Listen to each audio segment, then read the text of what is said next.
Hello, sir. Hello, hello. Who are you? I'm John, and I got top 4 at the Swedish regional. With? With Archfiend Fiendsmith, as I call it, with a special surprise inside. As he calls it. Yes. Show us. All right. Let me grab the cards here real quick. So, for the Archfiend package, we play 3 Royal Archfiend, 2 Highness, 1 Heiress, 1 of each of these ritual guys, and then we also include the Matador's ritual spell with the free pre-prep. I chose to play the Matador here specifically just because he gives a lot of good extension when you can combine it with pre-prep. The additional special summon to create another body is also very relevant. I'm going to show it later in the deck profile here to what I'm using that extension with. But for the Highness, you can also breach into the Fiendsmith stuff, which is like really good with the Lightfiend. So if you go Matador as your only play in the beginning, you can also add the Highness to breach into the Fiendsmith stuff really well with. I also play notably the Sanct as well, just to create another body.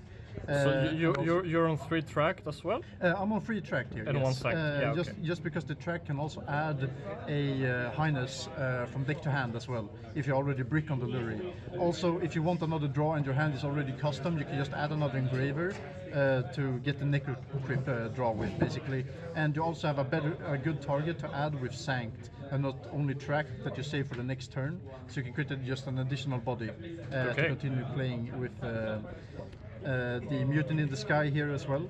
The Mutant in the Sky is for a lot of fusions in the extra deck here, and not only the Lacrima. You're gonna see Aerial Eater as well, being like the card we want to summon of the Fiendsmith sequence, I think it's called, the Link 2. Now for some of the non-engine stuff, we play one of the Regenesis dudes. The Omni-Negate here is really good when you special it out with the Archfiend guy in the extra monster zone. These become a real threat, and you're thinking, yes, it's only one Omni-Negate, but when you go first, this combined with what I'm about to show you is going to be an insane threat. So firstly of all, we play 3 tour guides just to access these fields. With the Rhino Warrior we dump to get the search for the Mutant in the Sky, and we also now play the 3-Eyed Ghost and the Wicked Avatar. The Wicked Avatar is insanely good here, just because he stops like an entire line of play for like most people think they will deal with your unaffected Archfiend guy. They just can't anymore. It also stops like a lot of people's and the deck's pushes. Like Dracotate, for example, can not use their fusion spells at all, and only have one way to fuse, almost with the 5 mana, if they don't draw the Alba stuff, and then you can Omni-Negate it. Also, if you just have another interaction, which you can have with an optimal hand, and you don't get stopped, you just flat out win on the spot. There's nothing that can break this combo. For the non-engine, we only play 6 traps. It's going to be 3 Ash and 3 Fugalos here. This deck has a lot of engine push, so you don't really need more. Though, on the consideration, I think I would like to add a pair of Drolls instead of the Talents and the Call By. I think a high impact hand trap like Droll would be really good, but when I played now today, both of these cards were really good, so I just think it's on the fact that I want to change the side deck a little bit, that I want to main the Drolls and side these 2. Yeah. And then for the last 2 cards we play 1 Frost for consistency, as well as the Foolish is also consistency. 43 cards. 43? Yes. Very slop. Very nice. The what? What?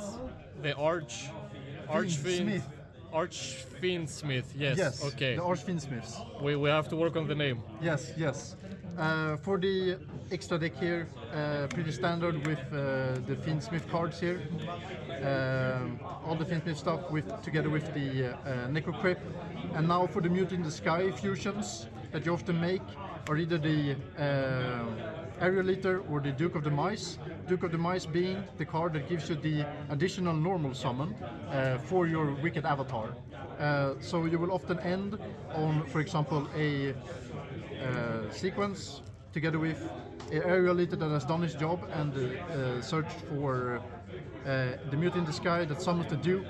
And then with the Duke, you tribute these off to clear your extra monster zone, to get the Archfiend in the right place and also the Wicked Avatar out on board.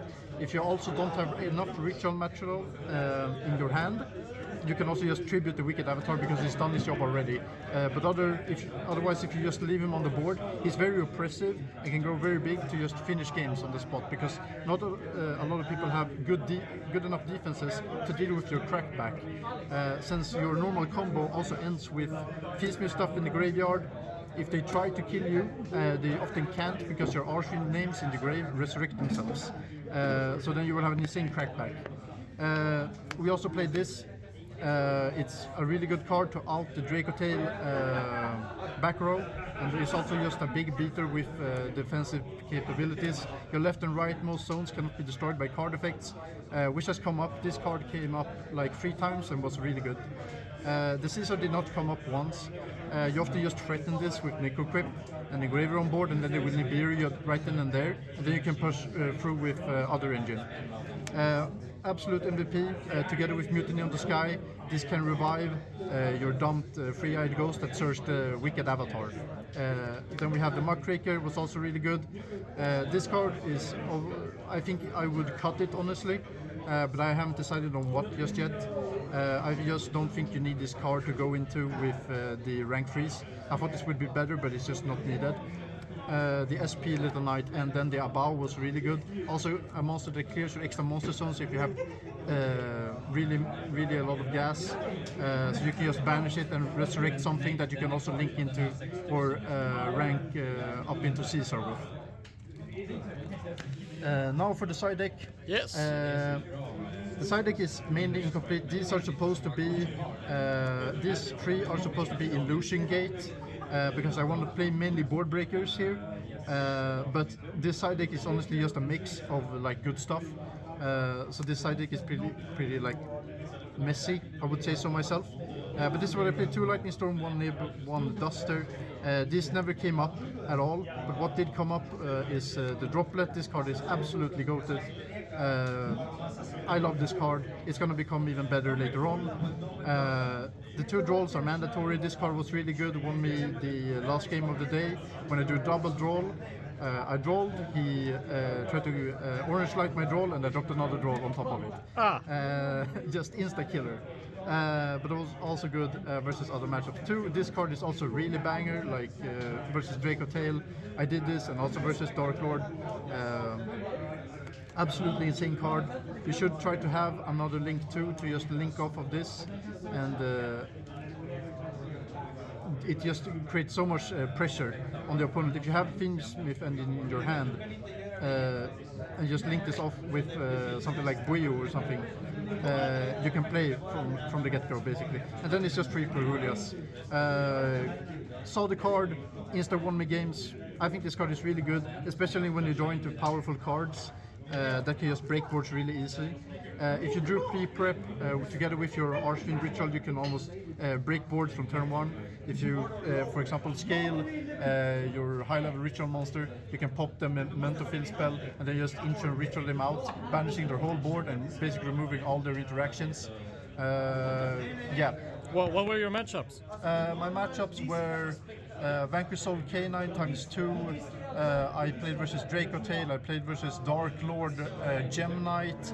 I played versus Asamina Mitsurugi, and I played versus. You missed the last round, right? No, the last round was versus Draco Tail, Okay. Gem Knight.